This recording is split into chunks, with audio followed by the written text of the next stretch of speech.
Sahabat Excellent, kembali lagi bersama kami dalam program Smart Teaching, masih bersama tamu istimewa kita, Bapak Marzuki.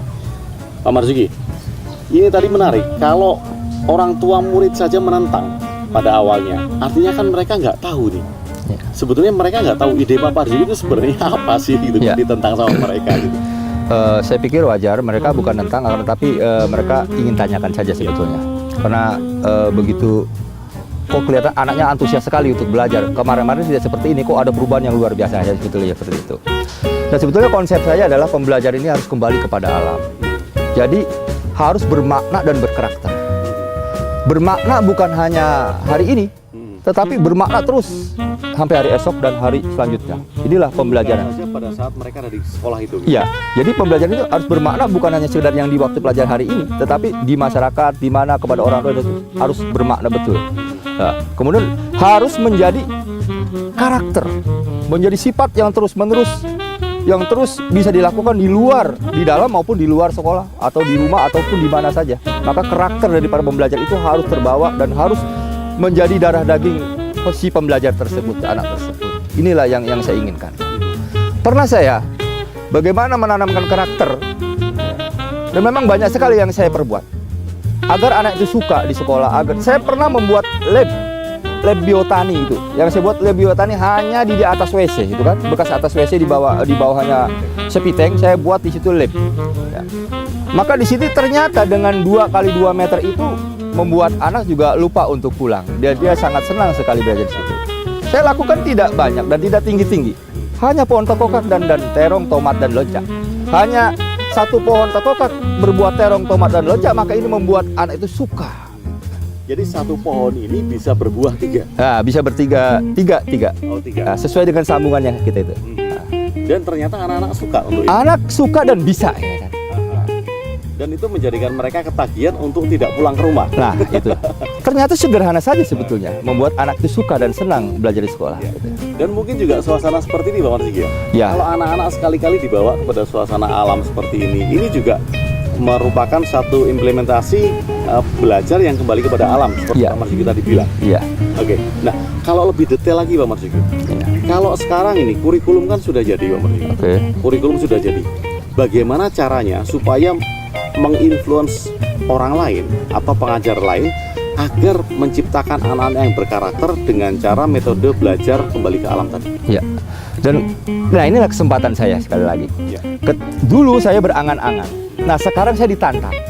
Dulu saya adalah berangan-angan agar pembelajaran ini kembali kepada alam, dan saya juga cobakan sehingga tantangan-tantangan terus datang.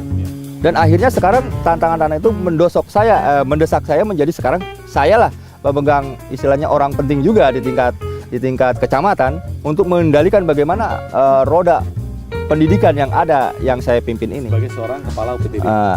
Karenanya saya selalu anjurkan kepada kepala-kepala sekolah, dan saya melihat mana potensi kepala sekolah. Nah, sekarang jadi tugas saya itu tidak lagi seperti dulu, tetapi sekarang bagaimana menggerakkan roda-roda tersebut agar semuanya roda berputar dan akhirnya berputar semua. Nah, yang pernah saya lakukan sekarang ini, pernah saya datang, ini pengalaman Pak Gung ya, tapi ini menurut saya juga sangat menarik. Pengalaman dengan desas-desus dari antara kepala sekolah dengan kepala sekolah yang lain kan kadang-kadang juga pemikiran tidak sama. Adalah yang selalu kepala sekolah itu mah begini begitu. Nah, saya lihat sebetulnya orang ini bisa dibangkitkan ketika orang tersebut kita sentuh hatinya, kita fungsikan, kita percayakan untuk mengembangkan kreativitasnya, maka banyak sering terjadi dan luar biasa. Akhir-akhir ini ketika saya menjadi kepala UPTD baru 6 bulan ini, 6 bulan jalan ini, lonjakan prestasi di Sukawangi itu bisa dibuktikan, itu sudah terlihat. Yang pertama, di Sukawangi itu pernah memenangkan polisi cilik, padahal itu adalah sebuah daerah terpencil ya, menurut saya itu daerah Sukawangi itu adalah baru, kemudian terpencil, hanya ada 17 SD. Nah, tapi bisa memenangkan yang pertama di Kabupaten Bekasi tentang polisi cilik. Ini kan sangat prestasi yang luar biasa. Yang tadinya dia nggak punya prestasi. Yang tadinya tidak pernah punya prestasi apapun.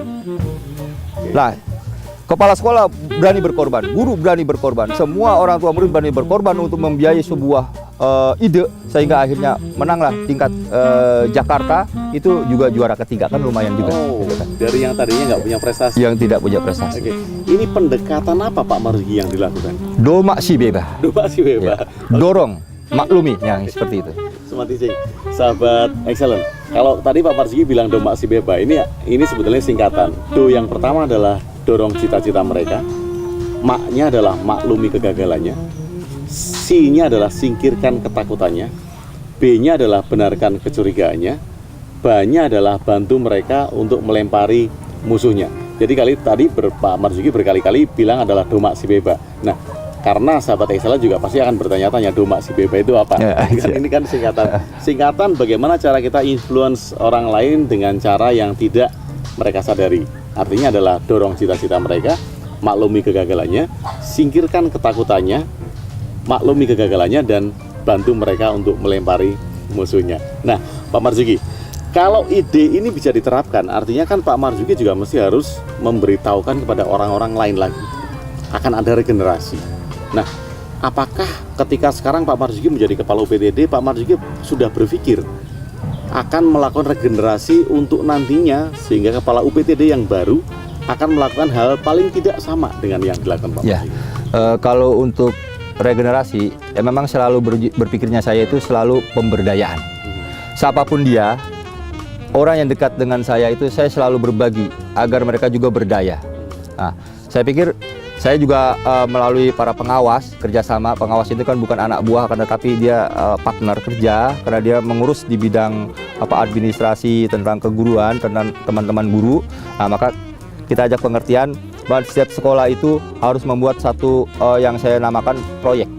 Jadi sekolah ini, ya setiap sekolah saya anjurkan selain kita menerapkan nanti kurikulum yang baru, apalagi kurikulum yang baru ini menurut saya menguntungkan ide saya.